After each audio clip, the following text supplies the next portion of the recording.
que hay un competidor que no ha hecho parte de esta regulación, que no cumple la regulación, que como consecuencia de ello transfiere beneficios a ciertos clientes, obviamente usted ha perdido clientela y que le trae determinado número de pruebas. Bueno, el arte de la guerra, una vez planteado todo el caso, uno como abogado, la primera reacción es entender que hay un litigio. Y al haber un litigio, necesariamente uno empieza a pensar en una guerra. Sun Tzu fue un militar chino de aproximadamente el siglo IV antes de Cristo, el cual escribió un importante libro de táctica militar denominado El arte de la guerra. El arte de la guerra, básicamente, según Sun Tzu, es el empleo de las tácticas basadas en el engaño, la moral de los soldados y la escogencia de un terreno adecuado para la batalla. Los métodos que utiliza Sun Tzu, básicamente, lo que tratan es de dominar al contrincante sin que haya necesidad de aportar muchos recursos de nuestra parte. Sun Tzu consideraba tan importante el arte de la guerra que decía: la guerra es de vital importancia para el Estado, pues ella implicaba la diferencia entre la vida, la muerte y la supervivencia o no del imperio. En ese sentido, Sun Tzu nos hablaba de determinados factores relevantes. Primero, la necesidad de que hubiera una evaluación del ámbito sobre el cual se iba a desarrollar la guerra, empezando por la doctrina, el tiempo, el terreno en el cual se iba a disputar la batalla, el mando y la disciplina. Sun Tzu nos dice en algún momento que si utilizábamos al enemigo para derrotarlo a él mismo, nosotros seríamos realmente las personas poderosas. Así, en el arte de la guerra, Sun Tzu habla de la necesidad de usar los medios adecuadamente, y además de ello nos habla de que nosotros tenemos la necesidad de conocernos a nosotros mismos, conocer al rival, conocer el lugar de batalla, el por qué se va a pelear para efectos de obtener los resultados óptimos que esperamos. Cuando nosotros hablamos de la teoría de juegos, hablamos de una teoría que la teoría de juegos, según el profesor César Guzmán, es una teoría, una disciplina que tiene su origen en las matemáticas y en la economía, y que tiene como objeto el estudio de situaciones de interdependencia en las cuales los individuos pues adoptan decisiones estratégicas. En la teoría de juegos normalmente nosotros encontramos jugadores, estrategias, unos desenlaces, unos posibles desenlaces, y también encontramos información que está disponible cuando lo llevamos, digamos, a juegos no cooperativos, y un escenario de juego, los cuales siempre debemos evaluar. La teoría de juegos, sin lugar a dudas, es útil para el derecho, y el derecho es útil para la teoría de juegos. Yo diría que ellos pueden funcionar en perfecta simbiosis. Primero, porque la teoría de juegos estudia los comportamientos estratégicos y brinda herramientas para predecir las conductas que son asumidas por otros jugadores, y el derecho, pues al ser un escenario de conflicto o un escenario de cooperación, llámese litigio o contrato, pues es un campo de estudio para la teoría. En el caso concreto, nosotros hablamos de un litigio desarrollado en el ámbito del sector salud. El ámbito del sector salud en colombiano se puede expresar, o lo podemos graficar de la siguiente forma. Existen unas entidades administradoras de planes de beneficio o aseguradoras en salud, unos prestadores de servicios de salud, unos usuarios, y el Estado, que funciona en el llamado régimen subsidiado, que es un régimen destinado a cubrir la salud de las personas más pobres como el pagador, y en el régimen contributivo básicamente funciona como el regulador y el vigilante del mercado. Entonces miremos un poco lo que fueron los hechos de este caso. Los hechos de este caso eran, concretamente, que en un departamento de Colombia, departamento del Chocó, donde yo nací, había una persona que tenía un centro de cirugía maxilofacial. Esta persona tenía una empresa al frente, la cual desde hace unos años pues venía haciendo un nivel más bajo del servicio de odontología, que era de odontología general. Esta persona, de un día cualquiera, al ver que es un mercado oligopólico y que realmente este agente es el que más vende, pues lógicamente tiene incentivos suficientes para generar competencia, lo cual es perfectamente sano. Pero curiosamente esta persona empieza a actuar en el mercado sin cumplir con los requisitos de habilitación, que son unos requisitos que la regulación demanda para que uno pueda ingresar al mercado. También en determinado momento se llegó a tener en cuenta que esta persona prestaba servicios de cirugía maxilofacial a través de una persona que no tenía la especialidad, sino que tenía una especialidad parecida. Siempre tenemos que tener en cuenta que uno podrá ser abogado, especialista o magíster o un doctorado en Derecho Económico, pero uno no es economista. O sea que por mucho que uno vea, pues no va a alcanzar el nivel óptimo que tienen las personas. Entonces, Cuando uno va a evaluar un proceso de competencia desleal, uno tiene que tener en cuenta dos aspectos fundamentales. Primero, la ley sustancial, la cual nos habla de ámbitos en los cuales ella es aplicable. En el caso colombiano, el ámbito objetivo, que hace referencia a que la ley o la ley de competencia desleal se aplica a aquellas transacciones o aquellas actuaciones que desarrollan los agentes en el mercado con un ánimo concurrencial. El ámbito subjetivo, que da origen a lo que se conoce como el modelo social de competencia, que dice que la competencia o las normas de competencia desleal se aplican a todos los agentes económicos independientes de su forma o naturaleza jurídica, y el ámbito territorial, que implica que la actuación o la denuncia o la conducta constitutiva de competencia desleal pues debe tener efecto dentro del territorio colombiano. Existen igualmente pues una cantidad de tipos competitivos, un bien jurídico protegido que es la lealtad, y dentro de los procesos se encuentra el derecho a la indemnización. El proceso de competencia desleal en Colombia varía de lo que comúnmente uno encuentra en muchas partes de Latinoamérica. El proceso de competencia desleal en Colombia es de carácter judicial y tiene dos tipos de acciones: una declarativa y de condena cuando han ocurrido actos de competencia desleal, otra preventiva que tiene como objeto que no ocurran los actos de competencia desleal. Y también pues, existen unas medidas cautelares, las cuales tienen como objeto prevenir que el daño ocurra o que cese el daño que se está causando a la persona. La teoría del caso, ¿cuál era? En el caso, digamos, existían dentro de los tipos de competencias desleales explicables 4. Concretamente, una violación de normas derivada de la violación del régimen de habilitación en salud, una desviación de la clientela por la pérdida de clientes que estaba sufriendo la empresa que estaba siendo sujeto pasivo de la conducta desleal, un posible engaño por parte de los agentes que estaban desarrollando el prestarle servicio a través de una persona no especializada en el área, y una última hipótesis que la marcamos en rojo porque era una hipótesis donde esta persona no solamente ofrecía el servicio, sino que fue directamente a la empresa a ofrecerle a todos los trabajadores que se cambiaran de empresa. Ya más adelante explicaré por qué la cosa no. La regulación del sector de la calidad de salud, sin duda alguna, es una barrera regulatoria y es un costo de transacción.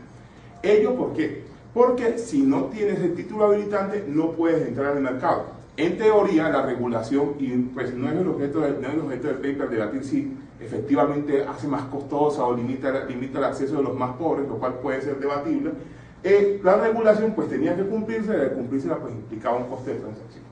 Si uno mira un litigio económicamente, desde mi punto de vista, uno podría mirarlo desde dos formas: o como un juego no cooperativo que demanda la existencia de dos competidores, o también lo puede mirar desde el tercer jugador, que es el juez, y uno puede hablar de que lo que está haciendo, lo que existe realmente es una relación de consumo. Aquí lo podríamos simplificar de la siguiente forma: el juez tiene una restricción presupuestal, que el juez no puede fallar más allá de lo que han pedido las partes, pero el juez, para poder fallar de acuerdo con lo que han pedido las partes, necesita recibir ciertas satisfacciones. Para recibir ciertas satisfacciones, el juez actúa como un consumidor. Es decir, en la medida en que nosotros logremos el punto óptimo en el cual la curva de indiferencia se acerque más a la restricción presupuestal y por tanto nosotros logremos convencer al juez con pruebas y argumentos de que esa combinación entre pruebas y argumentos es correcta, nosotros encontraremos que el juez podrá darnos lo que nosotros queremos. Pero bueno, brevemente en Colombia digamos que el proceso de competencia desleal tiene una peculiaridad, que es un proceso de competencia en el cual tanto la Superintendencia de Industria y Comercio, que es una entidad, la autoridad única de competencia, como un juez común o los jueces ordinarios pueden actuar como jueces. También existen medidas cautelares, las cuales son muy importantes, que se pueden dictar en en 24 horas, y que además estas medidas cautelares tienen la virtualidad de que pueden llevar a ordenar el cese inmediato de la actuación. Entonces, ¿cuál es la importancia que tiene Sun Tzu en un proceso de competencia desleal? Que Sun Tzu nos enseña a nosotros, entre otras cosas, que los buenos guerreros toman posición en un terreno en el que no pueden perder. Si uno fuera inmediatamente a determinar a dónde me voy, teniendo en cuenta que existen dos probables jueces, uno tiene que hacer un análisis sobre: ¿me voy a la superintendencia o me voy al juez civil? Y ahí encontramos una relación competitiva entre dos autoridades judiciales. La Superintendencia de Industria y Comercio, en principio, es una autoridad administrativa, pero en virtud de la Constitución, de la ley que desarrolló el artículo 116 de la Constitución, es una autoridad administrativa a la cual el Estado le ha delegado ciertas funciones jurisdiccionales, principalmente basado en la necesidad de descongestionar la justicia. ¿Qué características tiene y por qué uno escoge el terreno de la Superintendencia de Industria y Comercio? El primero, porque ellos son especialistas en derecho de la competencia. Lo segundo, porque las decisiones no se toman individualmente como las toma un juez. Lo tercero, porque cuentan con mejores recursos. Y lo cuarto, porque ellos son más predecibles. Y son predecibles porque precisamente la necesidad de consolidar una jurisprudencia por parte de esta entidad, en el caso colombiano es muy palpable, hace que sea predecible cómo van a fallar ellos. Entonces, Sun Tzu decía que cuando ya teníamos estudiado el terreno, teníamos que asumir una estrategia de primer ataque. La regla de Sun Tzu era, en el caso concreto, si tus fuerzas son 10 veces superiores a los adversarios, rodéalos. Si son 5 veces, atácalos. Y si son 2 veces superiores, divídelos. En el caso concreto, ¿qué hicimos? Dado que nosotros contábamos con pruebas con las cuales nosotros podíamos establecer que efectivamente había una violación de normas de regulación, concretamente la entidad encargada de vigilar a esta empresa nos había certificado que ellas no contaban con la debida habilitación y de que contábamos con documentos que probaban que estaba haciendo publicidad y además facturas de que efectivamente prestaba el servicio, decidimos rodearlo. ¿Y rodearlo cómo lo hicimos? Solicitándole a la entidad, a la Superintendencia de Industria y Comercio, que dictara una medida cautelar en la cual se ordenara el cese inmediato de todas las actividades desarrolladas en ese mercado, en el mercado de cirugía maxilofacial, contra esa entidad, y al mismo tiempo presentar una demanda. Con ello, obviamente, generábamos que para la defensa esta entidad no tuviera que hacer el gasto de contestar una demanda, sino contestar una demanda y contestar una medida cautelar. Entonces, la superintendencia, ¿sobre qué hizo la evaluación? Básicamente determinó que había un peligro grave e inminente, que además de eso era necesario que se cesara la prestación de este servicio, le prohibieron hacer publicidad, tenían que retirar del mercado toda la publicidad que hubieran desplegado e informar, y este es un costo que le generaron bastante alto a la contraparte, que en el caso concreto ellos informaron a la comunidad que era la imposibilidad de contratar con cualquier agente. Sun Tzu también nos habla de ciertas estrategias defensivas, y al hablar de estrategias defensivas nos habla concretamente de las 6 maneras para ser derrotado. Obviamente, si nosotros hablamos de las 6 maneras a través de las cuales nos derrotan, pues podemos hacer un análisis contrario entendiendo cómo podemos derrotar a un adversario. Sun Tzu básicamente dice que hay 6 maneras de ser derrotado. La primera, calibrar más las fuerzas que uno tiene. La segunda es la ausencia de un sistema claro de recompensas y castigos para los que colaboran con uno. La tercera, la insuficiencia de entrenamiento. Y la cuarta, una pasión irracional. La quinta es la ineficiencia de la ley y el orden. La sexta es el fallo al seleccionar los soldados o los equipos con las armas con los que uno va a trabajar. En el caso concreto nos propusieron una cantidad de secciones que lo primero que nosotros pudimos percibir, dada la información que teníamos, era que la contraparte que nosotros teníamos, pues era una contraparte que apenas acababa de entrar al tema y que realmente cuando hicimos la investigación sobre quién era una persona que se dedicaba al derecho penal realmente, pero que había adoptado la posibilidad de entrar a litigar en esta área del derecho. Una de las estrategias que Sun Tzu asumía era que no necesariamente en la guerra había que ser el más persistente. De hecho, Sun Tzu decía que la guerra no la gana ni el más inteligente, ni la gana el más rudo, ni la gana el más persistente, sino aquel que tiene la capacidad de manejar bien los recursos. Eso lo hablo pues en términos, digamos, un poco más modernos. Entonces, ¿qué estrategia tuvimos que asumir en determinado punto para conocer cuál era la posibilidad o con qué nos podría efectivamente llegar al debate final la contraparte? Resulta que se nos presentó una oportunidad. En el caso concreto, encontramos que la contraparte presentó documentos que supuestamente decían que se encontraba habilitado, que interpretados de una forma, digamos, sesgada, podían dar a entender que efectivamente se encontraban habilitados desde antes de que nosotros presentáramos la demanda. Increíblemente, estos documentos nosotros los tachamos de falsos. En Colombia, cuando se hace una tacha de falsedad en un proceso civil, la falsedad debe necesariamente ser de tipo material. Nosotros conocíamos en el momento, obviamente, las reglas. Sin embargo, decidimos acudir a esta tacha de falsedad pensando en que obligábamos a que para que se diera la victoria de nuestro cliente, esta pequeña victoria de nuestro contrincante, era necesario que él exhibiera los documentos que podía exhibir cuando se iba a hacer la audiencia en la cual, en la audiencia de interrogatorio de partes, donde las partes también pueden exhibir nuevos documentos. ¿Qué viene a ocurrir? La contraparte, en medio de la desesperación, digámoslo de alguna forma, para defender su posición, pues presentó los documentos que nosotros creíamos que efectivamente ellos tenían. La superintendencia rechazó en derecho y categóricamente la tacha de falsedad que nosotros presentamos, pero no levantó la medida cautelar. Nosotros encontramos en este caso una peculiaridad, que era que además de los documentos, también se practicó una prueba testimonial. La prueba testimonial estaba constituida por 4 testigos. Una persona que era la que había afirmado que esta entidad no se encontraba habilitada, y 3 testigos, dos odontólogos que trabajaban por aquella empresa, y un médico que había hecho el proceso de habilitación de esta compañía, los cuales decían que efectivamente sí se encontraba habilitada. Para ello uno podría acudir al dilema del prisionero para evaluar la prueba testimonial, que es uno de los elementos que nosotros utilizamos. Si nosotros recordamos el dilema del prisionero clásico, encontramos 2 prisioneros, los cuales son atrapados, a los cuales se les presentan determinadas fórmulas, donde uno tiene incentivo a traicionar al otro, y el equilibrio de Nash lo encuentran cuando ambos confiesan, recordémoslo, y en el caso concreto del ejemplo se llevaban 6 años de cárcel. El dilema del prisionero no nos podría servir en principio, con su formulación clásica, para resolver un problema como la interpretación o la valoración de los testigos. ¿Por qué? Porque el dilema del prisionero parte de la idea de que estos testigos no tienen información, no tienen comunicación. En el caso concreto, dado que los testigos tenían comunicación, los 3 testigos que no nos servían a nosotros como contraparte, estos testigos obviamente tenían incentivos para que su equilibrio de Nash no les diera donde tenían el máximo perjuicio común, sino donde tenían el máximo beneficio común. Recordemos que, como les dije, eran profesionales de la salud, y como en cualquier país, los profesionales de la salud en Colombia se encuentran también sujetos a los códigos de ética.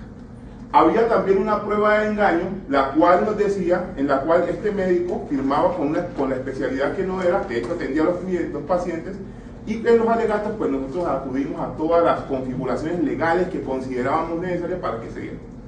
Entonces, ¿qué ocurrió en la sentencia en concreto? La sentencia nos dijo, habíamos hecho los 4 cargos, ¿se acuerdan? Violación de normas, engaño, violación de normas, engaño, habíamos acudido a la inducción a la ruptura contractual y a la desviación de la clientela. Resulta que en el caso concreto, la entidad, nosotros habíamos puesto el cargo de inducción a la ruptura contractual como lo que Sun Tzu nos había enseñado, como un señuelo, como una forma de distraer a la contraparte para que fijara su punto de vista en una cantidad de puntos, y de esta forma nosotros pudiéramos saber cuál era el camino correcto hacia el cual lo íbamos a llevar. Entonces, Sun Tzu decía que había que cansar a la contraparte, poniéndole más cargas, obviamente aumentando sus costos de transacción dentro del proceso, se debe desgastar más. La sentencia, y es bastante simpático, nosotros que confiábamos plenamente en que había 3 cargos que iban a proceder. ¿Y qué pasó? Que nos conceden en el caso concreto 2 cargos. La violación de normas, pues se probó efectivamente que esta compañía no estaba habilitada, y la desviación de la clientela. Y la pregunta que ustedes se hacen viendo la imagen que yo les presenté, el documento donde se muestra que efectivamente este señor que participaba como cirujano maxilofacial no era maxilofacial, ¿por qué no se lo conceden? No nos lo conceden por algo que Sun Tzu nos había enseñado, pero que a nosotros siempre se nos olvida, que es, si dice Sun Tzu, cuando nos habla de las 6 formas de ser derrotado, dice, la primera de ellas es no calibrar las fuerzas. Obviamente, el efecto de dotación que nosotros tuvimos de creer que estábamos demasiado lucidos, demasiado acrecentados, que estábamos demasiado seguros, pues nos hizo olvidar sencillamente que quien tenía que comprar la prueba, o quien tenía que comprar la idea de que efectivamente se había producido el engaño, no éramos nosotros mismos, sino que era el juez. De esta forma concluyo diciendo que El arte de la guerra es una obra que es intemporal, aplicable siempre al litigio, y que la teoría de juegos es una disciplina de orden práctico. Y el mensaje que yo quería dejar precisamente es que la teoría de juegos no es un elemento simplemente teórico, sino que en realidad nos sirve para el día a día, para aquellos que litigamos. Finalmente quiero dejar un poco de una anécdota tanto judicial colombiana, le dicen la anécdota de los loros. Dicen que en alguna ocasión un funcionario llegó a una tienda de mascotas a preguntar porque quería comprar un loro. Y vio un primer loro y preguntó, ¿y cuánto vale ese loro? Le dijeron, señor, vale $50. ¿Y ese loro qué hace? No, ese loro se sabe el código civil, el código laboral, el código penal, todos los códigos procesales. Ah, bueno, y entonces pregunta, ¿y ese otro loro cuánto vale? Dice, ese loro apenas sabe el código procesal civil. ¿Y por qué vale $200 y el otro vale 100? Porque ese es especialista. Bueno, al final consigue un loro por allá y dice, ¿y ese último loro cuánto vale? Que ese vale $1000. ¿Y por qué vale $1000 ese último loro? ¿Qué hace? ¿Qué es lo extraordinario que hace? Pues ese loro nunca ha hecho nada. Ese loro no sé si se sabe un código. Ese loro no habla, no vuela, no dice absolutamente nada. ¿Y por qué vale $1000? Porque cuando estos dos se ponen a pelear, salen corriendo y le dicen magistrado. Muchas gracias. Tenemos tiempo para un par de preguntas, comentarios. ¿Sí? ¿Ana? Ana primero. ¿Sí? Bueno, muchas gracias por su presentación. La verdad que me pareció fabuloso esta comparación del arte de la guerra del litigio. Mi comentario es un tema de competencia. Usted mencionó que se sentían más seguros llevando este caso ante la autoridad de competencia y no ante un juez. Yo en ese sentido sí no comparto su opinión por varias razones. La primera, se supone que la autoridad de competencia son expertos, ¿verdad?, en el tema. Pero si bien es cierto, un juez no tenemos tan especializados, las partes pueden llevar a abogados o economistas expertos en el tema, así que de esa forma se puede suplir eso.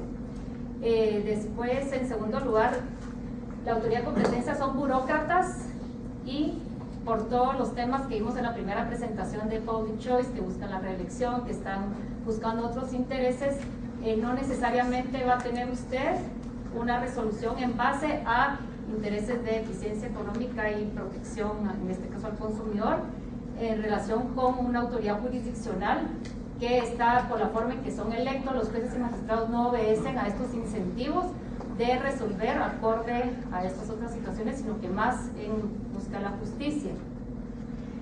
Tercero, en la autoridad, esta autoridad de competencia es juez y parte. Ustedes tienen un conflicto de intereses, están a la hora de, ellos investigan, ellos preparan el caso de la propia autoridad la que resuelve, versus, por ejemplo, bajo el sistema chileno, que hay una fiscalía de la competencia que prepara el caso y la presenta frente a un órgano jurisdiccional que es el que decide en base a las pruebas que ambas partes le preparan, como que si fuera en el ámbito penal. También en el ámbito administrativo, todas estas autoridades de competencia y leyes para mí son unas autoridades, y es un campo sui generis porque se ven características de derecho administrativo, derecho penal, derecho civil, derecho mercantil. Entonces es una cosa que uno no sabe a lo que se está enfrentando, versus el otro sistema pues sería ya bajo normas de procesal civil y mercantil y el derecho sustantivo aplicable, y por ende el derecho de defensa. Yo me sentiría más segura, en mi caso o para mi cliente, defenderme o defenderlo a nivel jurisdiccional con garantías procesales y derecho de defensa constitucionales, que en este caso por esta autoridad que tiene funciones y atribuciones tan invasivas a su privacidad, a su documentación, poderle exigir documentos, etcétera, como que si fuera un juez. Así que yo en este caso sí, pues por la pura teoría, como les dije, aquí en Guatemala no hay este tipo de leyes, me sentiría más segura que todo esto se llevara y se resolviera a nivel jurisdiccional. Bueno, pues lo primero que yo tengo que decir aquí claramente es que, ¿cómo es su nombre, doctora? Ana. La doctora Ana tiene un sesgo porque hay que entender que el derecho de la competencia tiene dos partes: la libre competencia, a la cual se refiere usted, por una parte, y la competencia desleal. La competencia desleal en el caso colombiano, si bien lo desarrolla la autoridad de competencia, lo desarrolla a través de una entidad, de una delegatura que se llama la Delegatura para Procesos Jurisdiccionales. Es decir, que la autoridad de competencia en ese caso no actúa como autoridad administrativa, no actúa como autoridad de competencia, sino que es un juez como cualquier otro juez, donde las dos partes van. La autoridad de competencia no se mete a investigar a favor del uno o a favor del otro, sino que las dos partes van, con sus pruebas, las dos partes contienden, y a partir de esa contienda con las que presentan es que la autoridad de competencia procede una resolución. Es decir, la autoridad de competencia en este caso actúa como un juez común y corriente. Yo sé que es un caso sui generis y que en Latinoamérica me atrevo a pensar que serán pocos los países que tienen esa condición, pero en Colombia la realidad es que ha sido eficiente.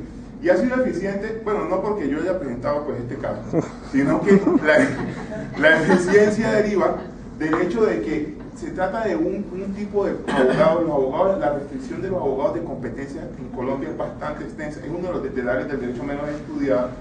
Casi siempre los abogados que están, o las personas que se encargan de resolver este tipo de procesos, son personas especialistas en el área, son personas que llevan muchos años trabajando y que de hecho desde su primer cargo casi que están formados en esta área de derecho de la competencia, y eso les permite resolver, digamos, de forma imparcial y de una forma más oportuna este tipo de procesos. Con esto se nos fue el tiempo, lamentablemente. Bueno, si alguien le quiere enunciar un comentario, daría tiempo para enunciarlo, pero... Carlos, ¿no? Sí, al final usted tiene un comentario que mencionaba de formular muchas acusaciones para despistar al enemigo, ¿cierto? Sí. Cargos que usted sabía desde un principio que no iba a ganar, pero que los formulaba simplemente para crear un poco de confusión. Me parece un poco pues cuestionable la estrategia, se lo pone con el mayor respeto frente a dos puntos, ¿no? Frente a la carga de lealtad que se le exige al litigante, número uno, sí. Y número dos, porque es que finalmente sí hay un proceso, sí hay una consecuencia judicial. Sí. Si yo no pruebo todos los cargos, voy a tener una consecuencia en materia de los costos del proceso. Si yo demando por 4 infracciones y solo pruebo 3, pues a la parte vencida le toca asumir el 75% de los costos del proceso y a mí un 25%. Personalmente, Sí, pero 10 segundos. 10 segundos. Personalmente no creo que realmente la estrategia propuesta por Sun Tzu riña con la ética profesional ni riña con la carga. ¿Por qué? Porque realmente, como te digo, lo que estás haciendo económicamente en este caso es lanzando ofertas al mercado. Uno puede lanzar 1000 ofertas al mercado y no quiere decir necesariamente que todas los consumidores todas las vayan a coger. Entonces, de esa forma creería yo que es una forma más eficiente de obtener un resultado, el resultado deseado, que si yo simplemente me lanzo con lo que exclusivamente creo que efectivamente voy a vender. Al fin y al cabo decían, quien piensa en empatar termina perdiendo. Muchas gracias.